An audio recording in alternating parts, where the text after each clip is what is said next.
ဒိုရီမွန်ကဘောင်းဘီတိုပေါ်မှာတန်ရှင်းရေးဆိုတဲ့စာသားကိုရေးပြီးဝတ်လိုက်ပါတယ်နောက်တစ်စက္ကန့်မှာပဲသူ့ကောင်ကနေဂျိုးတွေထွက်လာပြီးမျက်နှာကလည်းကြောက်စရာကြီးဖြစ်သွားပါတယ်သူဟာအိမ်ကိုမနာတမ်းတန်ရှင်းရေးလုပ်ပါတော့တယ်ဘယ်တော့မှမကြမ်းအောင်လုပ်လိုက်တာမကြခင်မှာပဲအိတ်တအိမ်လုံးပြောင်းဆင်းသွားပါတယ်နိုဘီတာမေတောင်သူ့ရဲ့စူးစမ်းမှုကိုမြင်ပြီးစိတ်လှုပ်ရှားသွားရပါတယ်ဒါပေမဲ့ဒိုရီမွန်ကတော့မပြီးသေးပါဘူးသူကပို့ပြီးတော့တောင်တေချာတန်ရှင်းရေးလုပ်လာပါတယ်ကျမ်းပြင်ကြကအမိုက်စာတွေကိုကောက်ဖို့ဇာကနာကိုတုံးပြီးသတင်းပေါက်ကြီးတွေကိုတုပ်ဖို့နိုဘီတာမေရဲ့ခြေရှိကိုတောင်ယူသုံးလိုက်ပါသေးတယ်ပြီးတော့အဲ့ဒီခြေအိတ်ကိုအင်ဂျီကျိတ်မှာဆွပြီးဗီဒီယိုတွေရဲ့အနောက်ကဖုန်းတွေကိုတုပ်ပါတယ်ဖုန်းမုတ်တစ်စက်မှမကြမ်းအောင်ဖယ်ရှားပစ်လိုက်တာပါအပြင်ကနေကြည့်နေတဲ့နိုဘီတာကဒါကိုမြင်ပြီးသူ့မျက်စိသူ့တောင်မယုံနိုင်ဖြစ်နေပါတယ်ဒိုရီမွန်ကပရိဘောဂတွေအကုန်လုံးကိုဝင်းတဲ့အထိရွှေ့နေပြီးနိုဘီတာမေဘယ်လိုပဲတားလို့မရပါဘူး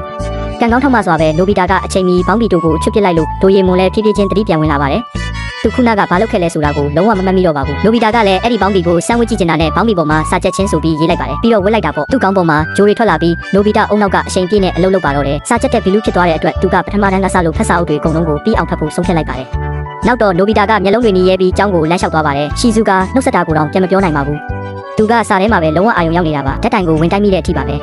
ကျန်တဲ့၃ယောက်ကသူ့ကိုကြည့်ဖို့အပြေးလွှားရောက်လာကြပါတယ်ရှီဇူကာကနိုဘီတာချပစ်ခဲ့တဲ့စာအုပ်ကိုကောက်ပေးပြီးမတ်စုကပြားတွေမှန်တိသွားလို့ပြန်ပေးလိုက်ပါတယ်ဆူမီယိုကတော့လုံးဝမယုံနိုင်အောင်ဖြစ်နေပါတယ်ဒါကပုံမှန်နိုဘီတာနဲ့လုံးဝမတူလို့ပါကျောင်းရောက်တော့လဲဆရာကစာရှင်းပြပြီးဘာနားမလဲတာရှိလဲလို့မေးတဲ့အခါနိုဘီတာကတက်ကြွနဲ့လက်ထောင်ပြီးတခုမှနားမလဲဘူးလို့ပြောပါတယ်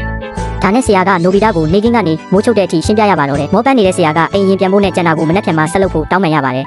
ဒါပေမဲ့စာချက်ပြီးလူနိုဘီတာကတော့ဆွဲပြေးနဲ့ဖတ်စာအုပ်မျိုးစုံကနေမိခွန်းတွေဆက်မင်းနေပါတယ်သူအကုန်လုံးမတိမချင်းမနာဘူးလို့ညှင်းဆန်နေတာကြောင့်ဆရာခင်များစိတ်သက်တွေပါပြိုလဲသွားရပါတယ်ပြီးတော့အမောဆိုပြီးအဲ့ဒီမှာတင်လဲကျသွားပါတော့တယ်အဲ့ဒီညမှာနိုဘီတာအဖေအိမ်ပြန်ရောက်တော့အံ့ဩမင်တက်သွားရပါတယ်နေရန်နဲ့တကားတိုင်းမှာစာချက်မှတ်စုတွေနဲ့ပြည့်နေလို့ပါရလက်အနေနဲ့နိုဘီတာကသူ့စာမှုပွဲမှာ33မှတ်ဆိုတဲ့အကောင်းဆုံးရမှတ်ကိုရခဲ့ပါတယ်ဂျိုင်းယန်ကတော့9မှတ်ပဲရခဲ့တာပါဆရာကသူ့ကိုနိုဘီတာစီကနေအတူယူဖို့ပြောလိုက်ပါတယ်အိမ်ပြန်လမ်းမှာဂျိုင်းယန်ကစိတ်တူပြီးနိုဘီတာကိုအထိနာအောင်လိုက်ပါတော့တယ်နိုဘီတာကတနာစရာမျက်နှာလေးနဲ့အိမ်ပြန်လာရပါတယ်ဒါနဲ့သူကဘောင်းဘီပေါ်မှာရံပွဲလိုရေးပြီးဝတ်လိုက်ပြန်ပါတယ်အာနီတင်ပြလာပြီးသူ့ကိုရံပွဲဘီလူအဖြစ်ပြောင်းလဲပေးလိုက်ပါတယ်ပြီးတော့သူကဂျိုင်းယန်ကိုစိန်ခေါ်ပြီးနောက်3ရက်နေရင်ကွင်းပြင်ကျင်းမှာချဖို့ချိန်လိုက်ပါတယ်ဂျိုင်းယန်ကလည်းဒေါသထွက်ပြီးသူ့ကိုတင်ကန်းစာပေးဖို့ချိန်သွားလိုက်ပါတယ်နောက်3ရက်လုံးနိုဘီတာကမနာတမ်းလေ့ကျင့်ပါတယ်စာတင်ကန်းထဲမှာတော့မြင်းစည်းကွက်နဲ့လေ့ကျင့်နေတာပါဒီချိန်ချက်ကြောင့်အားလုံးကြားသိသွားတဲ့အခါနိုဘီတာရှုံးမှတေးချတယ်လို့ပဲတွေးခဲ့ကြပါတယ်နိုဘီတာကလူဆိုးခွေးတစ်ကောင်နဲ့ရင်ဆိုင်နေတာကိုမမြင်မချင်းပေါ့အဲ့ဒီ3ယောက်ကတော့ကြောက်တူးတုံနေပေမဲ့နိုဘီတာကတော့လုံးဝတည်ငြိမ်နေပြီးခွေးနဲ့လုံးထွေးတက်ပုတ်ပါတော့တယ်သူတို့အံ့ဩသွားရတာကခွေးကကြောက်လန့်တကြားထွက်ပြေးသွားတာပါကျန်တဲ့သူတွေကသူတို့မြင်တာကိုမယုံနိုင်ဖြစ်နေကြပါတယ်နိုဘီတာကတကယ်ပဲဂျိုင်းယန်ကိုနိုင်တယ်လို့တွေးမိသွားကြတာပေါ့ဆူမီယိုကနိုဘီတာအပေါ်မျောလင်းချက်အကုန်ပုံအောလိုက်ပြီးနိုဘီတာသာနိုင်ရင်သူ့အိမ်ကနေလေစာနဲ့ကိတ်မုတ်တွေအကုန်လုံးကိုကျွေးမယ်လို့ပြောပါတယ်မြင်ကွင်းကတော့ပစ္စည်းလိုက်ပို့နေတဲ့ဂျိုင်းယန်စီရောက်သွားပါတယ်သူကနိုဘီတာကိုအလွယ်လေးနိုင်မှာပါဆိုပြီးယုံကြည်ချက်ရှိနေပါတယ်အဲ့ဒီအချိန်မှာပဲမြစ်ပေးကအတန်တစ်ခုကြားလိုက်ရပြီး